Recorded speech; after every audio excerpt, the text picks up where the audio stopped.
Greetings, superior beings, greetings, supreme being. We are all the human race. Our common enemy is death. Welcome on Perfect Society. I'm Ulrich B.C. Hoffman, and you're watching the broadcast. Ukrainian Boeing plane crash killed all 176 people on board.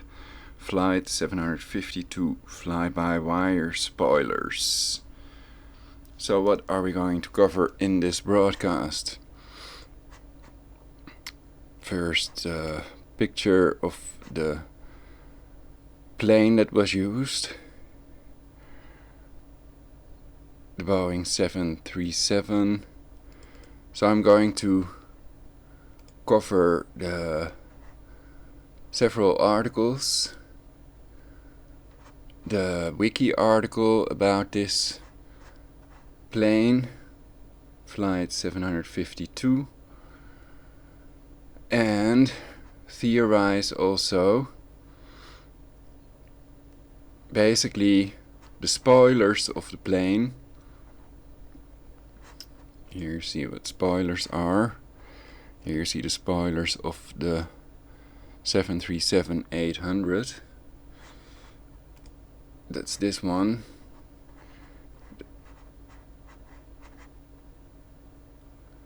So it's different from the flaps. And this is to slow down the plane. And now my question to you all, also pilots out there, is if they would be able to control these spoilers remotely, would it be possible to crash this plane? And what happened to the cockpit voice recorder? So I'm not saying that they did this like the planes that supposedly brought down the towers with fly-by-wire technology. So I'm going into that as well. Fly-by-wire system that replaces the conventional manual flight controls of an aircraft with an electronic interface. And whoever controls that interface controls that aircraft, of course. So it's very well possible with the Tesla radiant energy, some call it scalar technology, to take over this plane. They can switch on and off devices, and that means includes computers that have a stream of ones and zeros. That's one is on and zero is off, I guess. So speech errors are also made with this technology. They've had synthetic telepathy since 1974, as explained in the Malig patent, also covered on my other channel, Try Something.Vegetarian on YouTube, the scalar patterns. And where should I begin? Perhaps read the wiki article about the plane.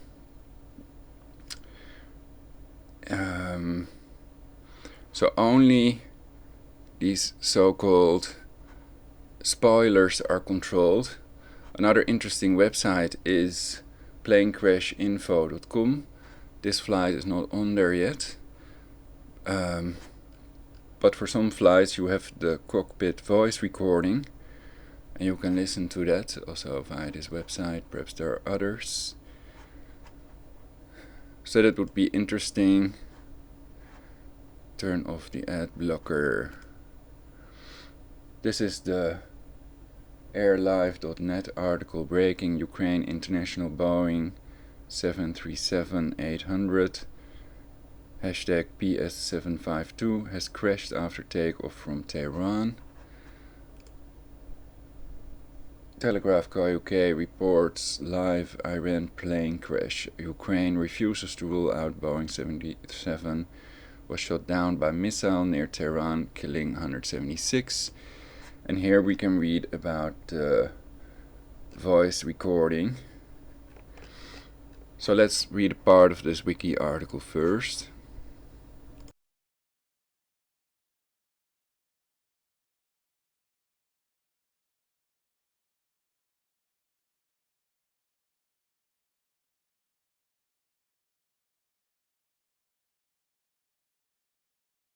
Ukraine International Airlines Flight 752 was a scheduled international passenger flight from Tehran to Kiev, operated by Ukraine International Airlines. On January 8, 2020, the aircraft operating this route, a Boeing 737-800, crashed shortly after takeoff from Tehran Imam Khomeini International Airport. 3-4, all 176 passengers and crew were killed, making it the deadliest aviation disaster in Iran in more than a decade. The crash surpassed Air India Express Flight 812 as the worst incident involving the Boeing 737 Next Generation and was the second deadliest involving the Boeing 737 series after Lion Air Flight 610. The crash was the first fatal aviation incident since the start of the operation of Ukraine International Airlines in 1992. Passengers 167, crew 9, fatalities 176, all 2.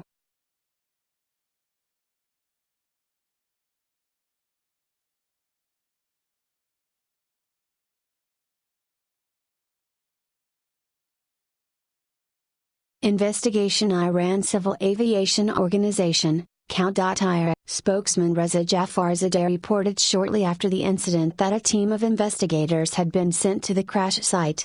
14. The head of the Commission for Accidents in the Iran Civil Aviation Organization said that they received no emergency message from the aircraft before the crash.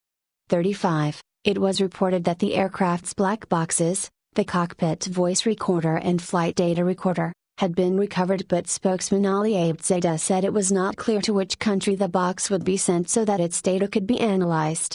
32. Under standard International Civil Aviation Organization rules, America's National Transportation Safety Board would participate in the investigation, as they represented the state of the manufacturer of the aircraft. Isn't it highly peculiar that they don't know what country they're going to send the black box, the voice recorder, cockpit voice recorder, to? Not clear to which country the box would be sent, so that its data could be analyzed. I don't know if there are standard procedures for that, but that box has to be somewhere. They did find it, so perhaps somebody can guard that. France's Bureau d'Enquête analyzes pour la sécurité de l'aviation civile would participate as representatives of the state of manufacture of the aircraft's engines, and Ukraine's Ministry of Infrastructure would participate as representatives of the state the aircraft was registered in. Given the current tensions in Iran, it is not known how these organizations would be involved, although it was reported that Iran had stated that American, French and Ukrainian authorities would be involved. 33. On January 8, 2020, the Ukrainian government said that it will send experts to Tehran to assist with the investigation. Ukrainian President Volodymyr Zelensky instructed the Ukrainian General Prosecutor to open a criminal investigation into the crash. 22. The Ukrainian embassy in Iran initially said that preliminary details pointed to engine failure, but it retracted the statement shortly thereafter. 36. Later the same day, the Ukrainian embassy in Iran said that anything was possible and refused to rule out that the plane was struck by a missile. 37. Still on the same day, Iran's Road and Transportation Ministry released a statement that the aircraft burst into flames after a fire started in one of its engines, causing the pilot to lose control and crash into the ground. 38-22. According to aviation expert Vadim Lukashevich, it was clear there was a fire on board. However, ruling out a shootdown would be premature. An engine fire does not exclude the possibility that it was caused by a missile strike, and the fact that Iran immediately discounted all explanations bar mechanical is suspicious.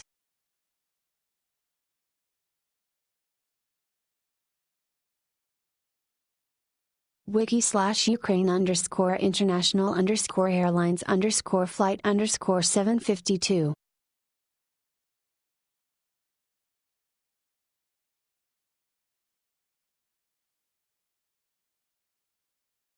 .telegraph.co.uk.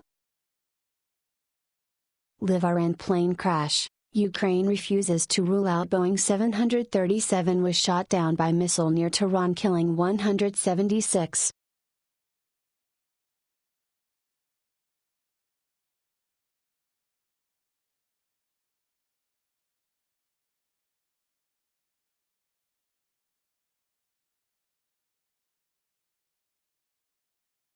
criminal proceedings launched by Ukraine. Ukraine has refused to rule out that the plane that crashed in Iran and killed all 176 on board was struck by a missile. The Foreign Ministry in Kyiv confirmed that everyone aboard the Boeing 737-800 flown by Ukraine International Airlines was killed after it came down shortly after it departed from Imam Khomeini International Airport in the Iranian capital of Tehran.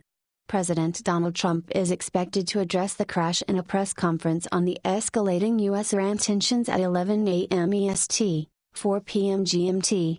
There were 3 British people on board, as well as citizens from 6 other countries, according to Ukraine's Minister for Foreign Affairs Vadim Prystaiko.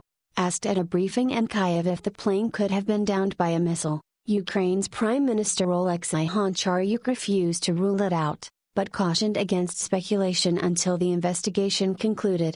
Initially, Ukraine's embassy in Iran said on Wednesday morning that engine failure caused the plane to crash and denied that it was terror-related or that a rocket had hit the aircraft, but it later withdrew this statement, saying that anything was possible, and Mr. Zelensky instructed Ukraine's prosecutors to open criminal proceedings over the crash.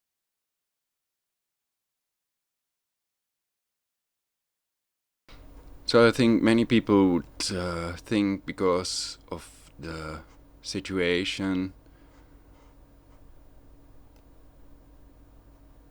the military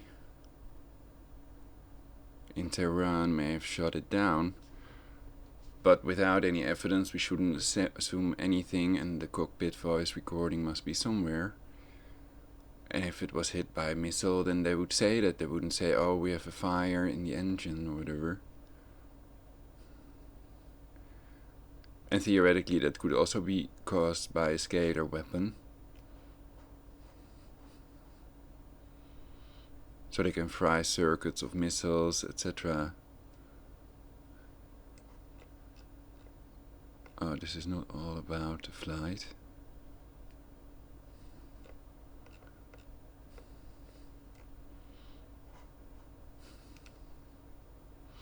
Regrettable, of course. Another idea is always take a parachute when you go into a cancer-causing Tachinelus plane. Video footage by Iran's news agency purports to show the plane on fire in the seconds before it crashes into the ground, which is corroborated by Qasim Binyaz, a spokesman for Iran's Road and Transportation Ministry, who said it appeared a fire struck one of its engines. Hassan Rajafar, the head of Air Crash Investigation Committee, said it appeared the pilot couldn't communicate with air traffic controllers in Tehran in the last moments of the flight, and witnesses said the pilot steered the plane towards a football field to avoid a residential area. It is not clear whether the incident is related to Iran's missile attacks on U.S. bases in Iraq on Wednesday morning. 6:04 p.m. crash, one of worst losses of life for Canadians in an aviation disaster. At least 63 Canadians were killed in the crash, but Canadian Foreign Minister François-Philippe Champagne said the number of deceased Canadians could change as more information becomes available, including details on dual citizens. The crash is one of the worst losses of life for Canadians in an aviation disaster. Many passengers on board were international students, as the Toronto route via Kyiv is considered affordable. Payman Payson, a member of the Iranian Canadian community in Edmonton, Alberta, said about 27 people from Edmonton, including international students and a family of 4 that he knew, were on the flight. 2 professors from the University of Alberta, Petr Muzavibafrui and Majgan Dangemand, and their daughters died. Mr. Payson said most of victims were visiting family in Iran over the holidays. He said many were dual citizens and international students. One of the reasons why you take that flight is you wouldn't want to take a flight that has a connection in the United States, because international students can't do that, he said. The University of Guelph in Canada said 2 PhD students, as well as the partner of one of the students, were among the 176 who died. Ganamat Asdari was a student in the Department of Geography and Milad Gasmi was a student in marketing. Asdari's partner, Hamd Al-Ibaki, also died. Western University said 4 of their students died. 3 were current graduate students and 1 was an incoming graduate student. They did not name the students. Canada is urging Canadians to avoid non-essential travel to Iran due to the volatile security situation.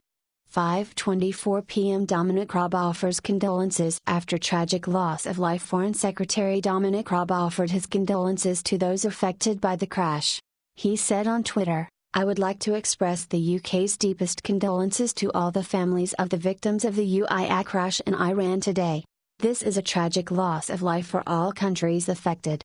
Foreign Office staff are assisting the families of British victims at this difficult time." Dominic Raab. At Dominic Raab, "I would like to express the UK's deepest condolences to all the families of the victims of the UIA crash in Iran today. This is a tragic loss of life for all countries affected. At Foreign Office staff are assisting the families of British victims at this difficult time." 364-1727, January 8, 2020. Twitter adds information and privacy. 122 people are talking about this. Meanwhile, a Downing Street spokesman said the UK was working closely with the Ukrainian authorities and the Iranian authorities over the crash. The spokesman said there was no indication the plane was brought down by a missile, after the Ukrainian authorities refused to rule out the prospect. 5:10 p.m. Crew's inability to transmit emergency call before crash confuses aviation experts. Aviation expert David Larmountain has said the crew's failure, or inability, to communicate has confused aviation experts, because the implication is that whatever happened was sudden and violent, forcing the crew immediately to fight for control. The crew of the Boeing 737-800 did not have the capacity to transmit an emergency call before it descended out of control to impact on the edge of the city. Mr. Larmount said, "Even a catastrophic engine failure, a possibility originally mooted by the Ukrainian authorities but then withdrawn, would be highly unlikely to have such a dramatic effect on control of the aircraft. A 737 is capable of flying safely on just one of its 2 engines." Video released online soon after the accident shows what looks like an aircraft engulfed in flames descending unsteady, parts separating from it as it plunged. This video has not yet been authenticated, but if it does indeed show the Ukrainian 737 in its fatal descent, it explains why the Ukrainian authorities, asked whether the aircraft might have been brought down by a missile, have refused to rule it out.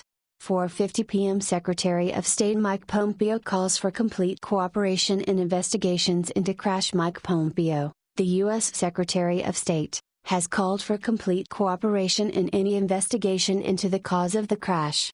He said in a statement, "The U.S. Department of State extends our deepest condolences to the families and friends of the 176 passengers and crew killed in the tragic crash of Ukraine International Airlines Flight PS-752. The United States will continue to follow this incident closely and stands prepared to offer Ukraine all possible assistance. The United States calls for complete cooperation with any investigation into the cause of the crash." 4:43 p.m. Trump, Britain and others must withdraw from Iran deal. President Trump did not comment directly on the Tehran plane crash, focusing instead on the 22 missiles fired at U.S. forces in Iraq on Wednesday night. Flanked by senior administration officials, Mr. Trump doubled down on his decision to assassinate Iranian General Qasem Soleimani, saying the attack sent a powerful message to potential terrorists. Mr. Trump called on Britain and other European countries to withdraw from the Iran deal, as the U.S. has already done. He added that more sanctions are set to hit Iran, but that he does not want to use military force against Iran unless necessary. Trump said he would ask NATO to get much more involved in the Middle East peace process. In aeronautics, a spoiler, sometimes called a lift spoiler or lift dumper, is a device intended to intentionally reduce the lift component of an airfoil in a controlled way. Most often, spoilers are plates on the top surface of a wing that can be extended upward into the airflow to spoil it. By so doing, the spoiler creates a controlled stall over the portion of the wing behind it, greatly reducing the lift of that wing section. Spoilers differ from air brakes in that air brakes are designed to increase drag without affecting lift, while spoilers reduce lift as well as increasing drag. Spoilers fall into 2 categories: those that are deployed at controlled angles during flight to increase descent rate or control roll, and those that are fully deployed immediately on landing to greatly reduce lift dampers, and increase drag. In modern fly-by-wire aircraft, the same set of control surfaces serve both functions. Spoilers are used by nearly every glider, sailplane, to control their rate of descent and thus achieve a controlled landing. An increased rate of descent can also be achieved by lowering the nose of an aircraft, but this would result in increased speed. Spoilers enable the approach to be made at a safe speed for landing. Airliners are almost always fitted with spoilers. Spoilers are used to increase descent rate without increasing speed. Their use is often limited, however, as the turbulent airflow that develops behind them causes noise and vibration, which may cause discomfort to passengers. Spoilers may also be differentially operated for roll control instead of ailerons. Martin Aircraft was the first company to develop such spoilers in 1948. 1. On landing, however, the spoilers are nearly always fully deployed to help slow the aircraft. The increase in form drag created by the spoilers directly assists the braking effect. However, the real gain comes as the spoilers cause a dramatic loss of lift and hence the weight of the aircraft is transferred from the wings to the undercarriage, allowing the wheels to be mechanically braked with less tendency to skid. In air-cooled piston engine aircraft, spoilers may be needed to avoid shock cooling the engines. In a descent without spoilers, airspeed is increased and the engine will be at low power, producing less heat than normal. The engine may cool too rapidly, resulting in stuck valves, cracked cylinders or other problems. Spoilers alleviate the situation by allowing the aircraft to descend at a desired rate while letting the engine run at a power setting that keeps it from cooling too quickly, especially true for turbocharged piston engines, which generate higher temperatures than normally aspirated engines.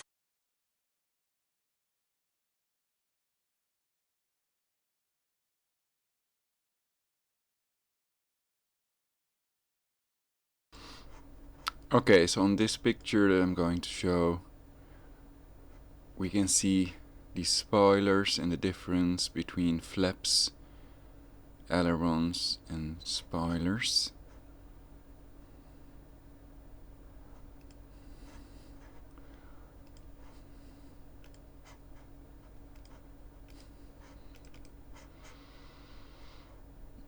So the flaps are located over here, and the spoilers are more to the front of the wing.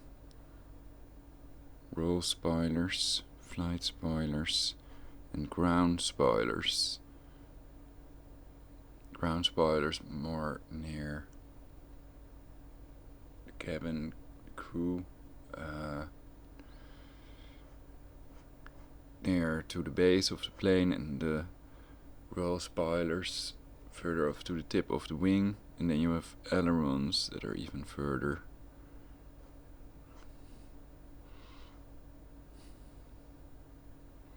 So is it possible that a scalar weapon was used if no rocket was used?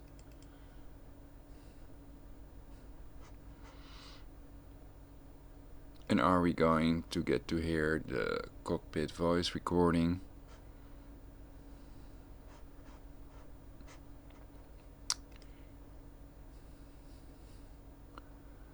So on planecrash.info you can have more information, and they will list this one soon probably. And this is an example of a cockpit voice recording. So let's study this one. This is of 1979, May 25th, Chicago, Illinois.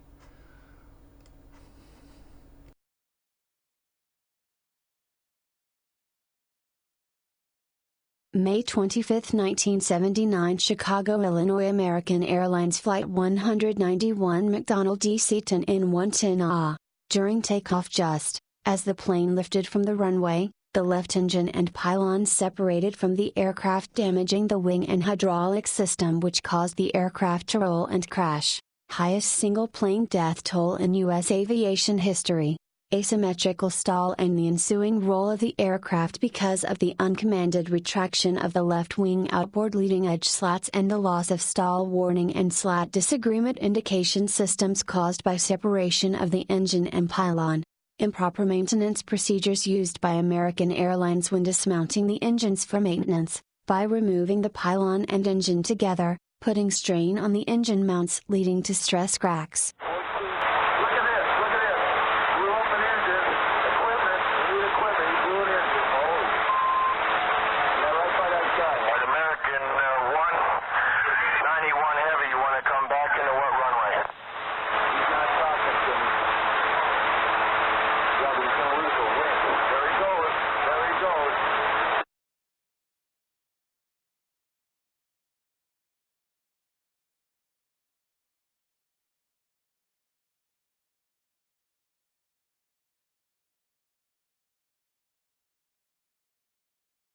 Last words, cockpit voice recordings, transcripts, air traffic control tapes. You will need an MP3 player to hear the recordings. Caution, may be disturbing to some individuals. Discretion is advised. The reader of these reports is cautioned that the transcription of a CVR tape is not a precise science but is the best product possible from an NTSB group investigative effort. The transcript, or parts thereof, if taken out of context, could be misleading. The attached CVR transcript should be viewed as an accident investigation tool to be used in conjunction with other evidence gathered during the investigation. Conclusions or interpretations should not be made using the transcript as the sole source of information. PlaneCrashInfo.com makes no claim of copyright of the audio files on this page. Copyright of cockpit voice recordings belongs to the airline whose aircraft was involved in the accident. X.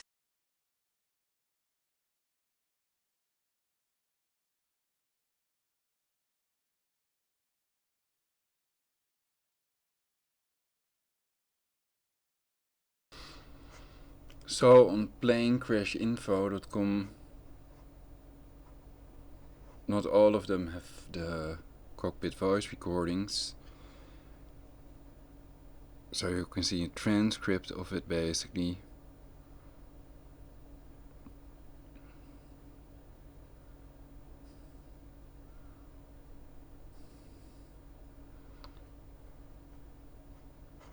And CVR means cockpit voice recording. So there is one of the Polish Air Force, and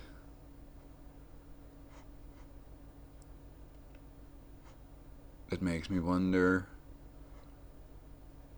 do they always find the cockpit voice recorder? It has a beacon, it cannot burn. Where is the wiki article?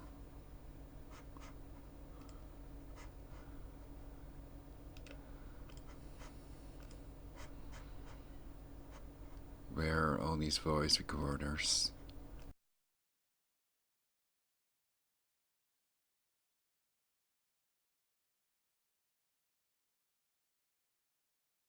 Cockpit voice recorder.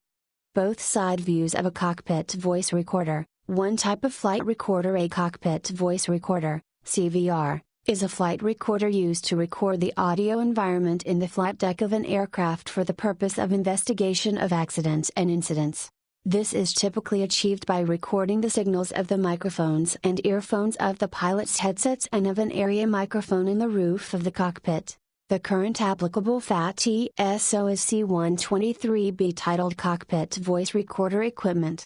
32. Where an aircraft is required to carry a CVR and uses digital communications, the CVR is required to record such communications with air traffic control unless this is recorded elsewhere. As of 2008, it is an FAR requirement that the recording duration is a minimum of 2 hours. 33. A standard CVR is capable of recording 4 channels of audio data for a period of 2 hours. The original requirement was for a CVR to record for 30 minutes, but this has been found to be insufficient in many cases because significant parts of the audio data needed for a subsequent investigation occurred more than 30 minutes before the end of the recording. The earliest CVRs used analog wire recording, later replaced by analog magnetic tape. Some of the tape units used 2 reels, with the tape automatically reversing at each end. The original was the ARL flight memory unit produced in 1957 by Australian David Warren and an instrument maker named Tyche Murfield. Citation needed 34. Other units used a single reel, with the tape spliced into a continuous loop, much as in an 8-track cartridge. The tape would circulate and old audio information would be overwritten every 30 minutes.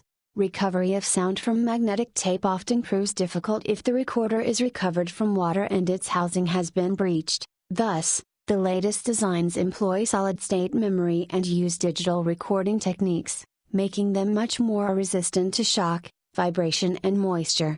With the reduced power requirements of solid-state recorders, it is now practical to incorporate a battery in the units, so that recording can continue until flight termination, even if the aircraft electrical system fails.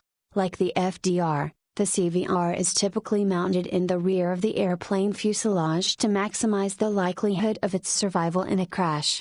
35.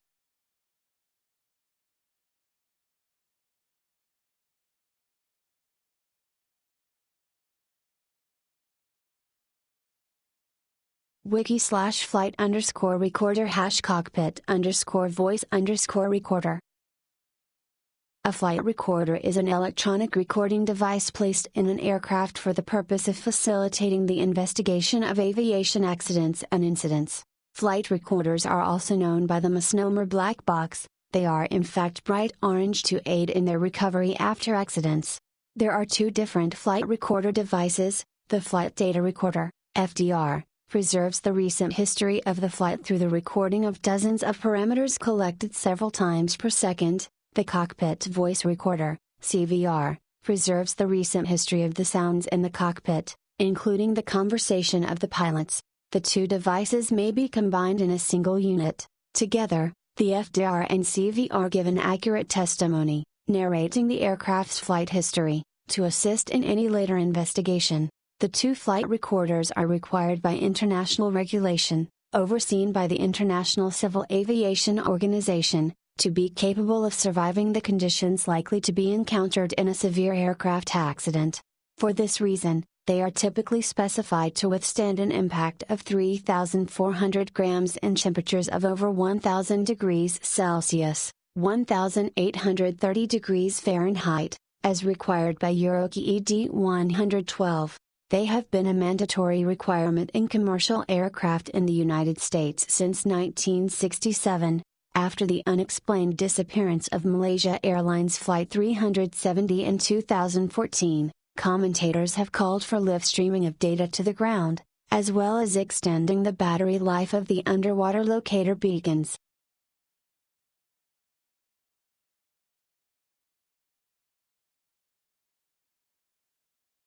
Modern FDRs are typically double-wrapped in strong corrosion-resistant stainless steel or titanium, with high-temperature insulation inside. Modern FDRs are accompanied by an underwater locator beacon that emits an ultrasonic ping to aid in detection when submerged.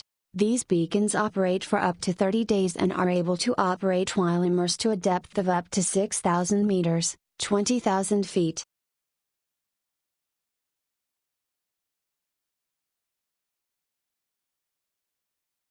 So how can they not find these things? They cannot have been destroyed by the crash.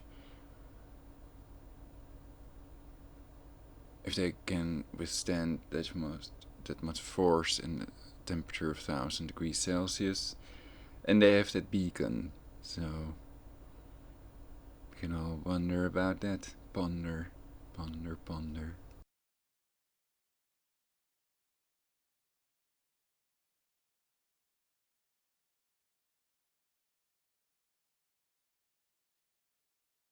In order to facilitate recovery of the recorder from an aircraft accident site, they are required to be colored bright yellow or orange with reflective surfaces. All R-lettered flight recorder do not open on one side in English and enregistre or de volume n'est pas ouvert in French on the other side.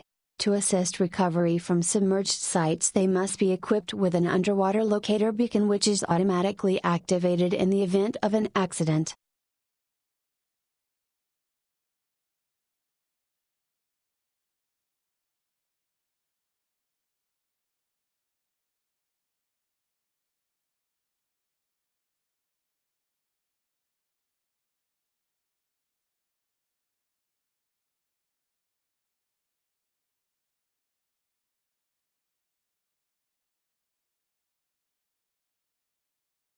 The NTSB has asked for the installation of cockpit image recorders in large transport aircraft to provide information that would supplement existing CVR. Boeing 737 MAX live flight data streaming like on the Boeing 777F Eco demonstrator, plus 20 minutes of data before and after a triggering event, could have removed the uncertainty before the Boeing 737 MAX groundings following the March 2019 Ethiopian Airlines Flight 302 crash. 64. Image recorders. The NTSB has asked for the installation of cockpit image recorders in large transport aircraft to provide information that would supplement existing CVR and FDR data in accident investigations. They have recommended that image recorders be placed into smaller aircraft that are not required to have a CVR or FDR. 65. The rationale is that what is seen on an instrument by the pilots of an aircraft is not necessarily the same as the data sent to the displayed device. This is particularly true of aircraft equipped with electronic displays, CRT or LCD. A mechanical instrument panel is likely to preserve its last indications, but this is not the case with an electronic display. Such systems, estimated to cost less than $8,000 installed, typically consist of a camera and microphone located in the cockpit to continuously record cockpit instrumentation, the outside viewing area, engine sounds, radio communications, and ambient cockpit sounds. As with conventional CVRs and FDRs, data from such a system is stored in a crash-protected unit to ensure survivability. 65. Better source needed, since the recorders can sometimes be crushed into unreadable pieces, or even located in deep water. Some modern units are self-ejecting, taking advantage of kinetic energy at impact to separate themselves from the aircraft, and also equipped with radio emergency locator transmitters and sonar underwater locator beacons to aid in their location.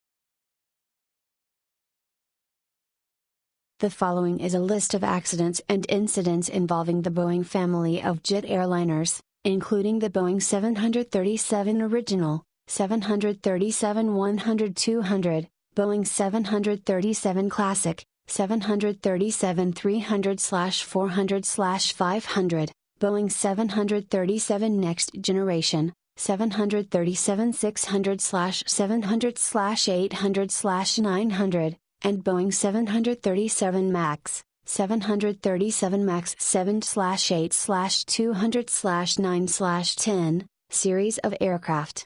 The 737 series is the best-selling commercial jetliner in history, with the first unit having first entered airline service in February 1968, and the 10,000th unit entering service in March 2018. 2. The first accident involving a 737 was on July 19, 1970, when a 737-200 was damaged beyond repair during an aborted takeoff, with no fatalities. The first fatal accident occurred on December 8, 1972, when United Airlines Flight 553 crashed while attempting to land, with 43 on board plus 2 on the ground, fatalities, and, as of January 2020, the largest loss of life was an accident on October 29, 2018, when Lion Air Flight 610, a 737 MAX 8, crashed into the Java Sea shortly after takeoff, with 189 fatalities. The most recent crash was on January 8, 2020, when Ukraine International Airlines Flight 752 crashed after takeoff from Tehran Imam Khomeini International Airport, Iran. Several accidents of the original and classic series 737s were due to a design flaw in a power control unit, PCU, causing uncommanded rudder movement under thermal shock. See Boeing 737 rudder issues for further info.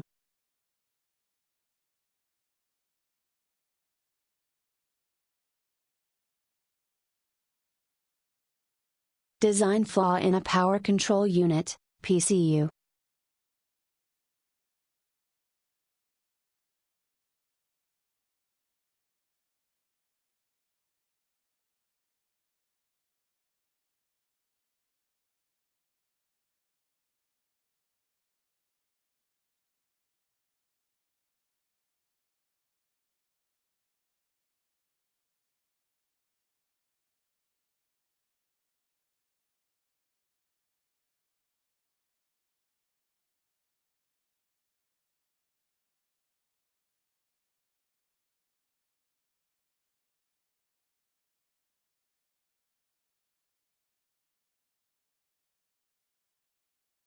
Boeing 737 rudder issues, Alctron.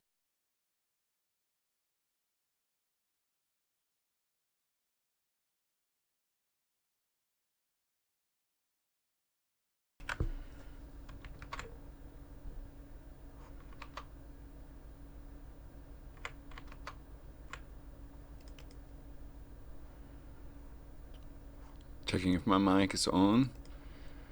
The B737's main rudder power control unit right contains several sub-assemblies including a servo valve cut open for display purposes left that directs hydraulic fluid to the rudder actuators.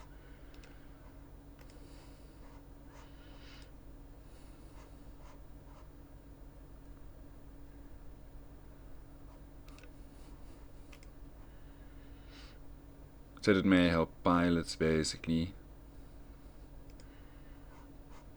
What's this thing? I googled. What did I google? 737 design flaw in a power control unit, PCU. So I was wondering, can we see such a power control unit?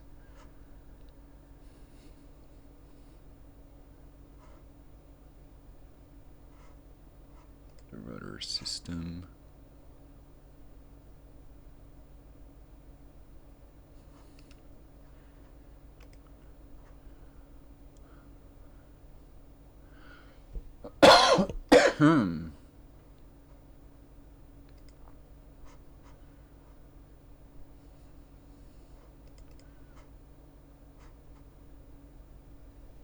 So this is on b737.org.uk. Changes to 737 rudder system. Main PCU, that's this thing. And standby PCU, power control unit. All Boeing 737s will be modified so that the power control unit PCU in the rudder control system has multiple backups in the event of a mechanical failure. Under the old system, green and yellow elements. Green, yellow. The main PCU controlled the rudder's movement using a single dual concentric valve and input arm. The main PCU controlled the rudder's movement.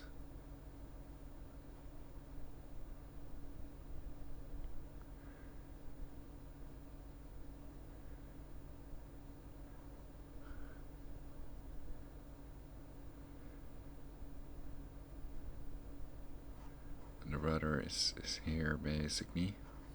I thought it's on this side somewhere. It's over here.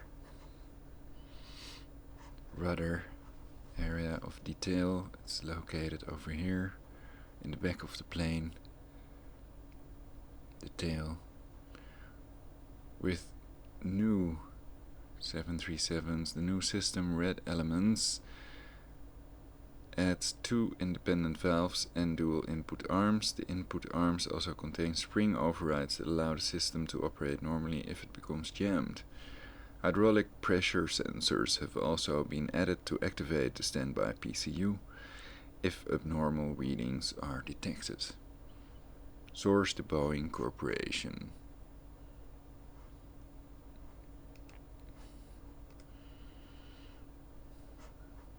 The rudder system in more detail on the Boeing 737 technical side.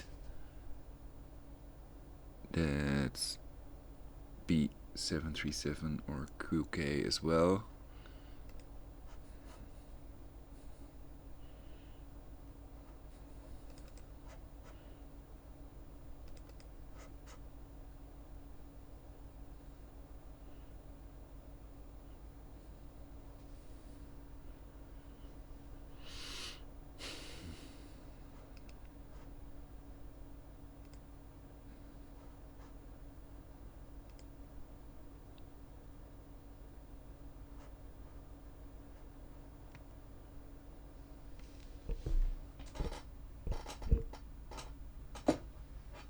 eng-tips.com. Boeing 737 MAX 8 aircraft crashes and investigations, part 3.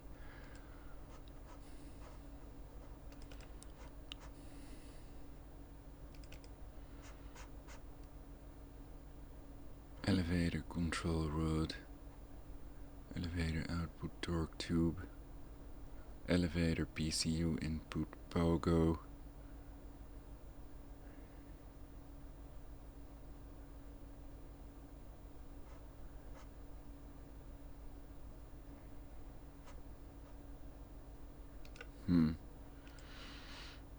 perhaps it's useful for pilots.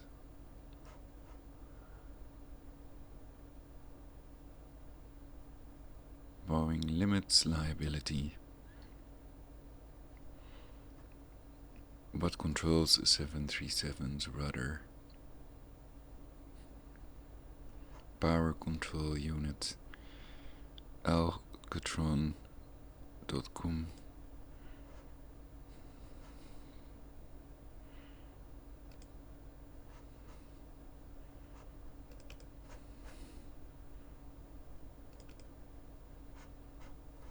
The rudder turns the plane to the left and right.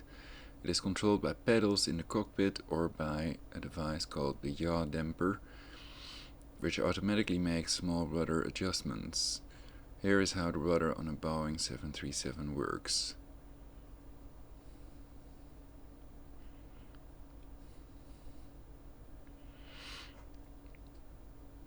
Pilot control the rudder. Hinge tail section turns plane left or right by deflecting air, controlled by pilot and yaw damper. The yaw damper is this thing here. And the power control unit, hydraulic device that moves rudder after receiving input from pilot or electronic command from yaw damper.